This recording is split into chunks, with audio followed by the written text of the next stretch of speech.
દેશની અંદર માતૃદેવો ભવ, પિતૃદેવો ભવ, આચાર્ય દેવો ભવ, અતિથિ દેવો ભવ અને રાષ્ટ્ર દેવો ભવ.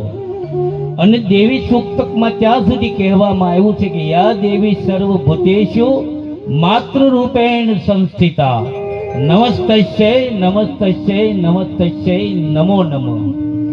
આપણા ધર્મગ્રંથો શાસ્ત્રો એમ કહે છે કે હું દરેક માતાઓની અંદર મારી શક્તિ રૂપે પ્રસ્થાપિત છું.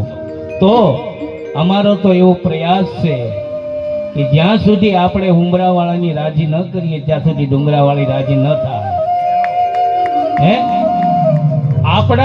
આપણા ઘરની અંદર જે આપણા માતા પિતા છે ને એ જ આપણા ભગવાન છે. એટલે તો કહેવામાં આવ્યું છે કે માતૃદેવો ભવ, પિતૃદેવો ભવ. આને રાજી કરવી હોય તો આપણા ઘરમાં જે માતા પિતા છે એને રાજી કરવા પડે. આને માનવાના છે.